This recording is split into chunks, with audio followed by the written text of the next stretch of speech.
So last night I watched this science fiction film on DVD. I was lucky enough to get a review copy of it. You might have seen it on the shelves in Asda and Tesco's and those handful of stores left that still sell physical media. It's called Portal, and, well, my initial reaction to it was very much, perhaps you can help out?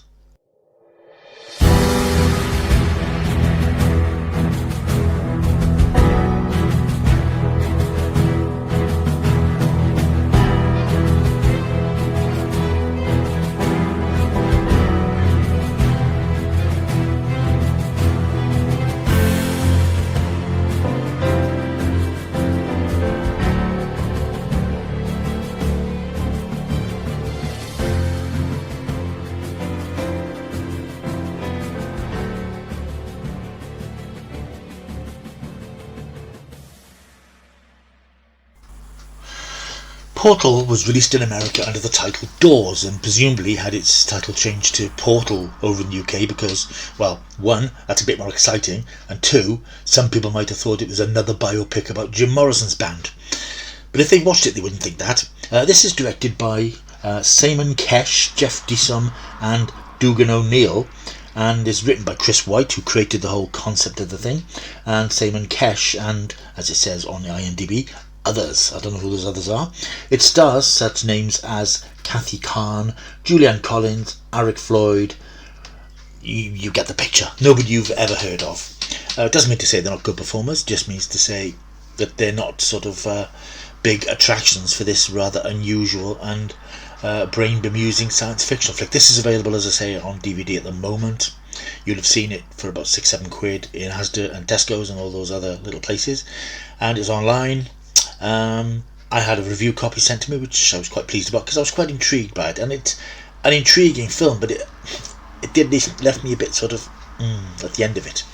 Let me explain why.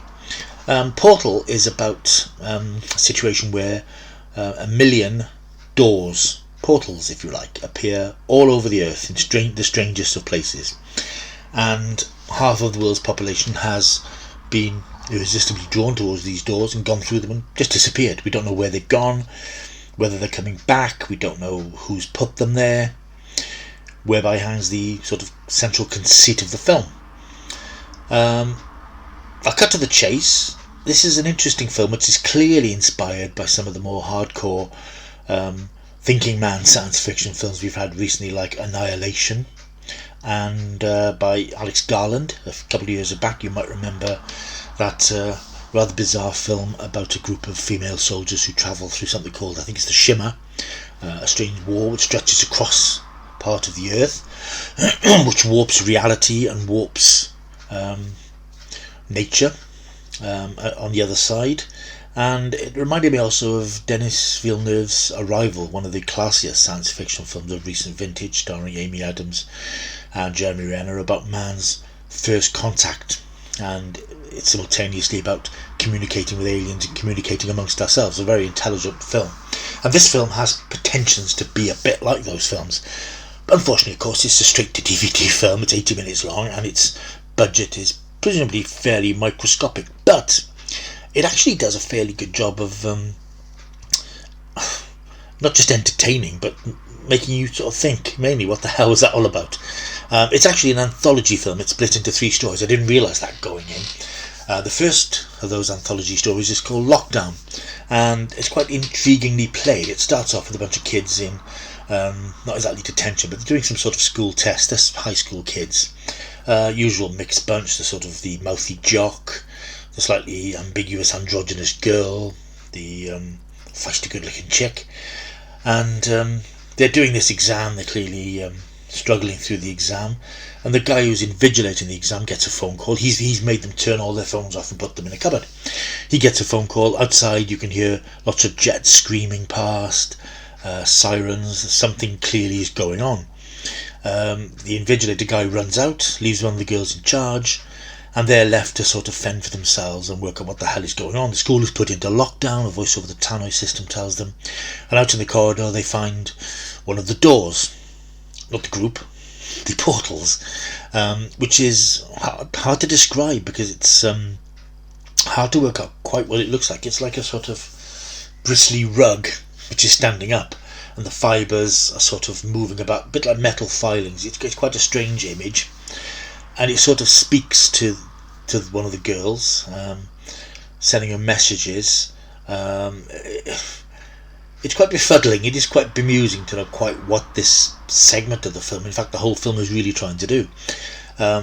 Ultimately, the kids are sort of drawn through this thing. It's sending sort of almost telepathic messages out to them. The words come up on the screen that they're being told what to do, and they sort of fall through this thing.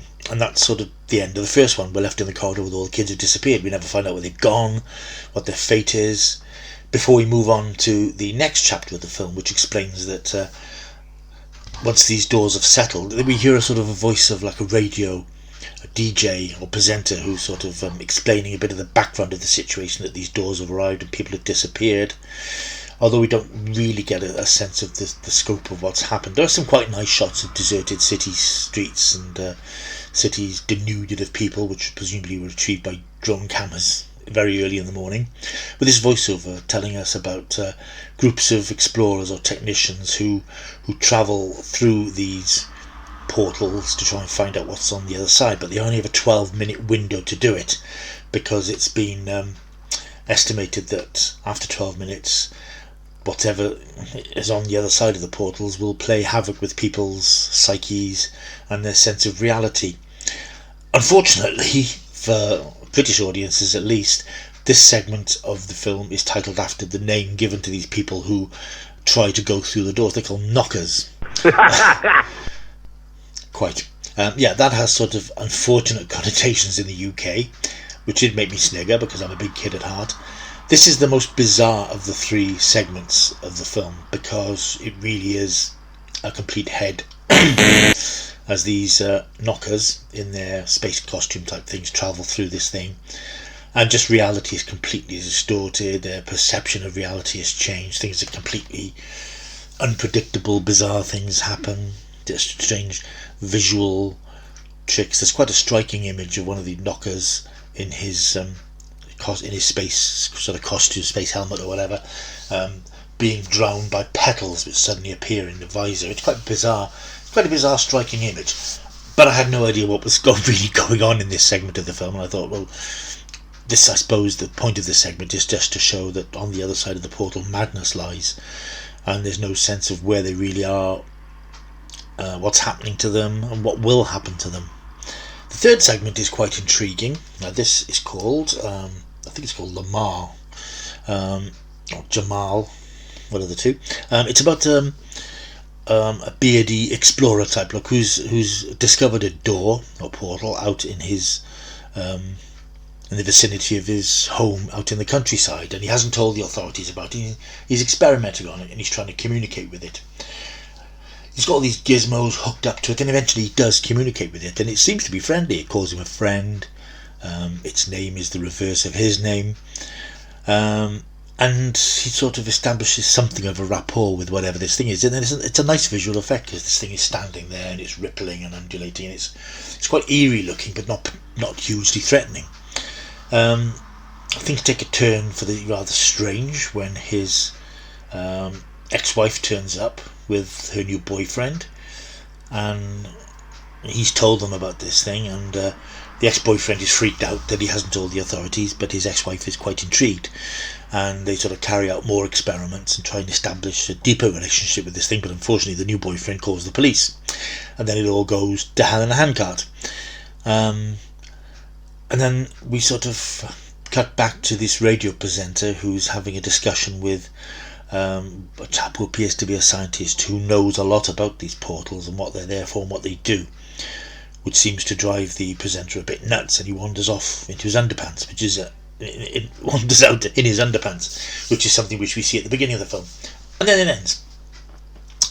It's very bizarre, and I think its bizarreness is what makes it unusual, because we see all these cheapo straight-to-DVD films that really are just rip-offs of other better films. And this is, in a way, it is a rip-off of other better films. But there is a sensation here that people aren't just trying to rip off other better films, they're trying to do something within the genre that's interesting within a presumably very small budget. So it isn't cheap and nasty like some of these films are, these sort of zombie films that are very clunky, and these science fiction films that have very poor special effects, and these sort of Independence Day rip-offs that promise more than their covers can, although their covers promise more than they can ever deliver. And I think I quite enjoyed this film, even though I'm not quite sure what the point of it was, because there was no real sort of conclusion other than the suggestion that these doors can bring about the downfall of humanity because they can control what's left of humanity. So ultimately, I don't really know what I thought about this film. It was intrigued me, and I watched it all the way through. So it's a fairly quick watch. It's 80 minutes, doesn't wear out its welcome. But it is a bit of a brain buzz because you're not quite sure what the message really is. Visually, it's quite interesting. I say what they've achieved on a limited budget. There's some very nice, striking imagery, and it's clearly put together with a lot of care and dedication by people who are interested in telling a science fiction film that isn't just bang, crash, rubber aliens, explosions. So from that point of view alone, I think we must sort of commend it for trying to do something different. But maybe it's me, I just couldn't quite get what the overarching message and moral of the story was, if there was one. But despite that, I did enjoy the film. I thought it was sort of an entertaining watch, and I'm going to give it a World of Stuff 6, because I think it deserves that. If you've seen Portal, let me know in the comments below what you thought of it, what you make of it, if there's something in it that I missed, some concept or some undertone that I was too shallow to appreciate. I'd be very interested to know what other people's perception of this film are, because it's one that sort of I won't forget it because it was quite unusual. You see a lot of these cheapo films, and as soon as they're finished, they're gone because there's really nothing to them. But this was clearly an attempt to do something a bit different with a limited budget, and I commend it for that. Although I don't know how successful it was. So if you've seen it, let me know what you think. If you've seen it on the shelves and you're thinking it looks interesting, it's interesting, and it's worth a look. I say it's only a few quid. You might want to wait until it comes down to about 3 or 5 quid, as these things often do in the supermarkets. But there's a lot of talent here. The acting is good for people, as I say, I don't know who these people are, but the acting is pretty good. It's well directed, the good visual effects, but it might be a bit too obscure for many tastes. I think it might have been a bit too obscure for mine, but I did enjoy it for what it was. So as I said, if you've watched it, let me know what you thought of it, and if what you took from it that I may have missed. That's Portals, which is out now. Thank you for watching. Don't forget to like, subscribe, leave a comment. Don't forget the 50 by 50. I'm at 50 subscribers, and if I've still got 50 or more subscribers by my 50th post, a wonderful prize will be sent out to one of you lovely subscribers who leaves a comment. So don't forget to get involved. That's it for me for tonight. Until next time, keep taking the stuff.